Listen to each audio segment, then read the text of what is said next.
கால்வாய திரை போட்டு மறைச்சத முதலமைச்சர் ஸ்டாலின் அத அப்படியே கடந்து போயிருந்தார் அப்படின்னா, எடப்பாடியுடைய விமர்சனம் இன்னும் பெரிய கவனம் பெற்று, இன்னைக்கு அது பிரதானமான பேசுபொருளாக சமூக வலைதள ட்ரெண்டிங்கா நேஷனல் லெவல்ல அது இஷ்யூவா மாற்றப்பட்டிருக்கும்.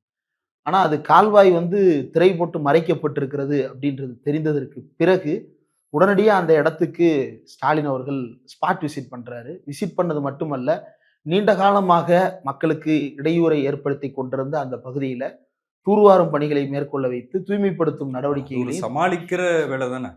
சமாளிக்கிறது இல்ல. ஒரு இடத்துல ஒரு பிரச்சனை இருக்குது அப்படின்னா, அந்த பிரச்சனைய அக்செப்ட் பண்ணிக்கிறது தான் ஒரு நல்ல நல்ல தலைமைக்கு அழகு. அந்த பிரச்சனைய அக்செப்ட் பண்ணா தான் அதற்கான தீர்வ குடுக்க முடியும். இதுவரைக்கும் அத அட்ரஸ் பண்ணல.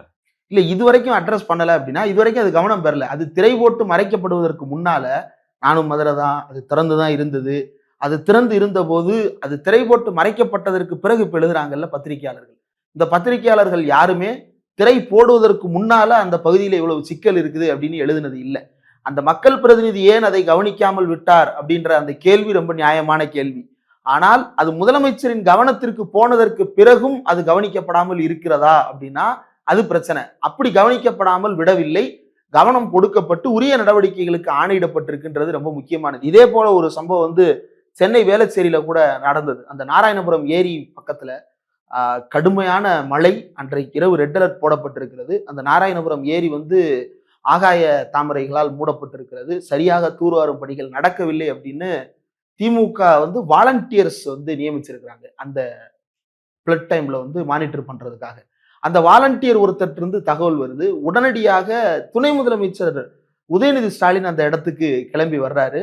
பார்த்தது மட்டுமல்லாமல் மறுநாள் அது இருக்கக்கூடாதுன்னு காலையில நைட் 2 மணிக்கு பார்த்துட்டு போனவர் மறுபடியும் காலையில 6 மணிக்கு வர்றாரு.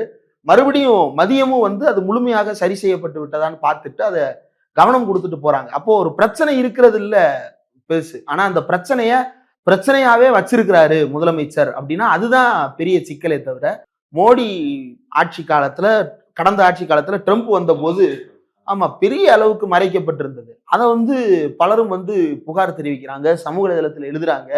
இப்ப வரைக்கும் அந்த பகுதி அப்படியே தான் இருக்கிறது. மோடி எந்த விதமான நடவடிக்கையும் அந்த பகுதியில் மேற்கொள்ளவில்லை அப்படின்றதுதான் ரியாலிட்டி. அப்ப இங்க அப்படி இல்லைல்ல, அதற்கான உரிய கவனத்தை கொடுத்திருக்கிறாருல்ல. அப்ப இததான் அவர் திராவிட மாடல்னு சுட்டி காட்டுறாரு. நேற்று அதற்கு பிறகு அது குறித்து முதலமைச்சர் ஸ்டாலின் ஒரு விளக்கத்தையும் கொடுத்திருக்கிறார். திரை போட்டு மறைப்பதல்ல எங்களுடைய ஆட்சி, திரை போட்டு மறைத்திருந்தாலும் பின்னால் இருக்கும் சிக்கல்களை தீர்த்து வைப்பதுதான் திராவிட மாடல் ஆட்சி அப்படின்னு சொல்லிட்டு அதை ஒரு பெருமையாக தான் அவர் சொல்லுகிறாரே தவிர, இதுல அவர் கவலைப்படுறதுக்கோ அல்லது இப்படி மறைச்சிட்டாங்கன்னு விமர்சிக்கிறதுக்கோ எடப்பாடி பழனிசாமிக்கு இதுல எந்த விதமான கருத்தும் சேவும் இருப்பது போல எனக்கு